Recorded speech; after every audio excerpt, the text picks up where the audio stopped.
This is London Real. I am Brian Rose. My guest today is Andrew Bustamante, the decorated U.S. Air Force combat veteran, former CIA intelligence officer, author, and award-winning speaker. You started your career in the U.S. Air Force, specializing in nuclear ICBM operations and with tours in both Iraq and Afghanistan. You then spent 7 years working as a covert operative for the CIA, assuming many identities and working undercover to foil terrorist plots and steal foreign secrets. Today, you use those same mental, physical, and social spy skills you learned at the CIA as a private intelligence consultant with your company, Everyday Spy. Andrew, welcome back to London Real. I'm excited to be here, man. Thanks for having me. Dude, I'm pumped. You were here, I think, a couple years ago for the first time when you were kind of just starting off. Since then, you've blown up. Every day I open up YouTube and you're on like another show and there's another 500,000 or 1 million views. So look, congrats to all your success. I guess we should talk about what's going on in the world, because you have insights that a lot of people don't. And so for people that don't know, at this point, the US has bombed Iran with the bunker busters. We think we have a temporary ceasefire between Israel and Iran, but we don't know if that's gonna hold. I wonder if we could take it maybe back to October 7th, 23, and get maybe your thoughts from there to here, what you see happening, and then maybe what's really happening behind the posturing and the headlines. You know, the idea of what's happening versus what's really happening that's the operative question. That's what everybody's trying to figure out. And frankly speaking, I think that's what is leading to much of the confusion that we've had probably for the last 5 to 10 years worldwide, because we're starting to wake up to the fact that there's an intention that governments are taking, there's an intention that leaders are taking that's different from the stated intention that they're telling the public.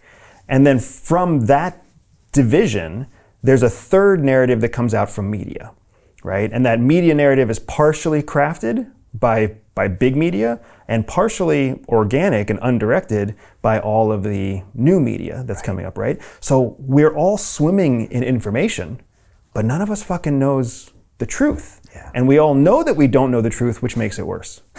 So there's like 3 narratives there, right? There's the intentions, then there's the public, I guess, expressions of those intentions. Then you've got mainstream media with their own, biases and their own history. And then you've got new media with their own biases and maybe lack of history. Correct. So a lot of these podcasts are being accused now of having no journalistic skills and being responsible for these random narratives posing up. They say, hey bro, I'm just talking, right? Then the mainstream media says, we're journalists. And it's like, yeah, look how that's worked out the last 10 years.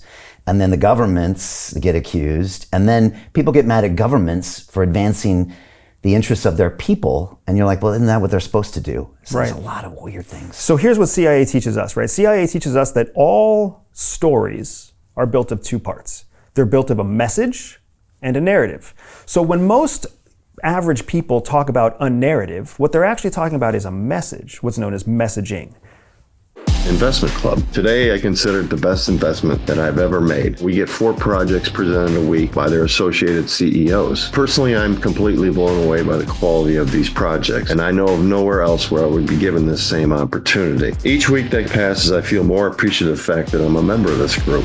The vibe was just tremendous. Everybody's on the same wavelength. We just clicked. Everybody listened to each other, enjoyed their company. It was just magical.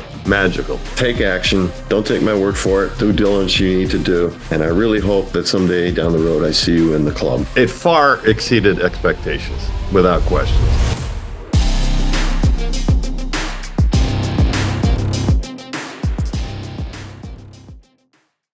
The difference between messaging and narrative has to do with what levers you're pulling on inside the person's psychology, right? If you're pulling on emotional levers, that's messaging. I tell you a message that's emotional. But then after you receive my message, you will create a logical narrative for yourself. Right. So what happens all over the world and what's happened all the way back to Rome and before is people are feeding the public emotional messaging. Whether it's a business, whether it's an emperor, whether it's a politician, they feed these emotional messages. You see them in every commercial. You see them in every recruitment drive for the military. Right. You see them in parades. You see them everywhere, right? Right. Emotional message. Right. From that, groups of people then collate around a narrative that they believe is logical, right? Army of one, be strong, be a Marine, right? Army strong. You've got all these military, that's messaging that's emotional. Like, oh, I want to be independent. I want to be capable. I want to be strong. And then the narrative from that is, oh, America's strong because our military is strong, because our military is powerful from the message. That's the narrative that comes out. And then that narrative is adopted by foreigners and Americans alike and interpreted in different ways because Americans feel, yeah, we're powerful. And everybody else feels, oh, fuck, America's powerful. Yeah. And that's what happens all over the world. It's what the Ayatollah is doing right now in Iran. Yeah. It's what Netanyahu's doing right now in Israel. Messaging and narrative. And it was what Trump does as well. And that goes down to what he wears, the recent military parade in the US we hadn't seen in a while. Yep. The way he interacts with the world is that I'm the new tough guy and I'm making America out to be this.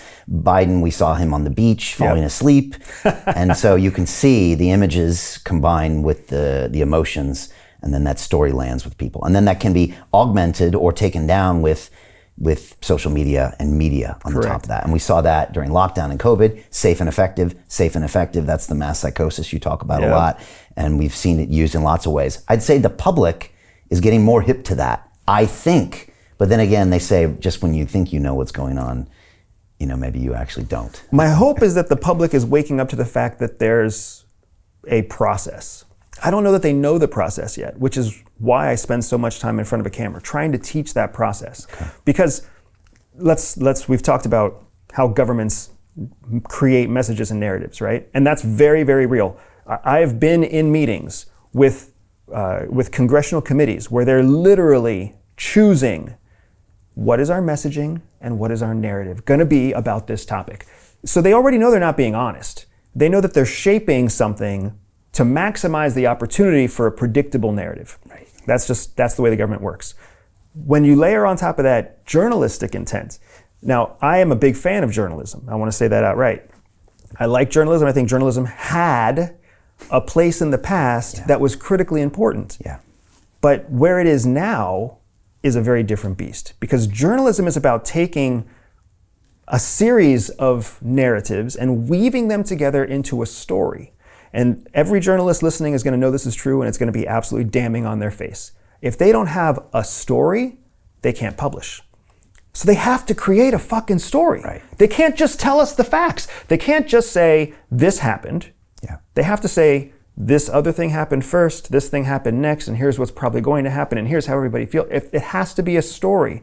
And their mission as journalists, is to create a story that will hopefully do X, Y, Z, make the world a better place, inform nations, educate people. They have some sort of mission depending on their publication.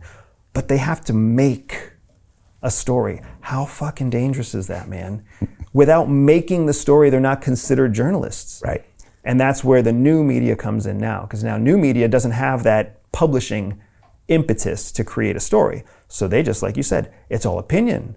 It's opinion and observation and pontification and extrapolation, which isn't necessarily any better or worse, but at least now they're willing to have a conversation about facts and openly say, we are speculating on what could happen next with these facts, but let's focus on the facts, which is something that neither media publishing format ever did before. And they don't have a big media company behind them that has to sell a bunch of ads, and although they have to probably sell their own ads, and they don't have this legacy of probably being infiltrated by the censorship industrial complex of the government for the past 100 years. Right. So they're a little bit more independent, and Joe Rogan never got a call from somebody in government saying don't print that, but the New York Times surely did 20 years ago, 50 years ago, 100 years ago. So they don't have that bias. Look, we make documentary films. And when you watch one of my documentary films, you're like, oh, this is just, like a camera followed Brian around when he went to South America and drank the ayahuasca and then went to talk to his parents about their divorce.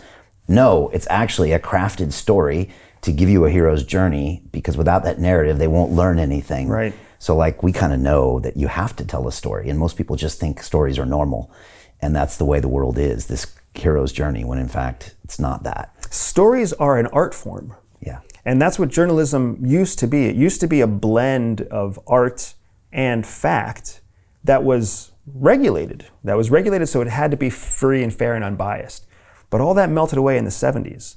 And now journalism is just competing for clicks the same way that any other influencer is competing for clicks. So how do you, that none of that is designed to serve the end user. Just like you said, it's meant to serve the advertiser, most of which don't like advertising in mainstream media.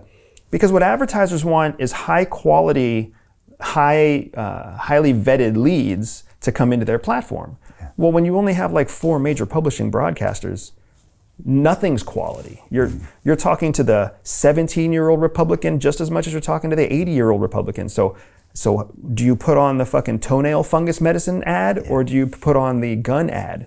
They don't know. And advertisers hate that, which is a large part of why they're migrating to new media too, because new media is hyper isolated. Hey, I know investing in crypto is scary. It takes a real leap of faith because there are so many scams, rug pulls, and bad actors out there. It's a dangerous business, which is why 95% of people lose all their money.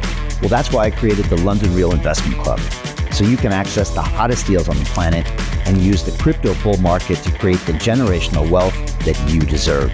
Join my team of over 100 people from around the world that are making millions of dollars behind the scenes investing in blockchain, AI, Web3 games, DeFi, Bitcoin, and more.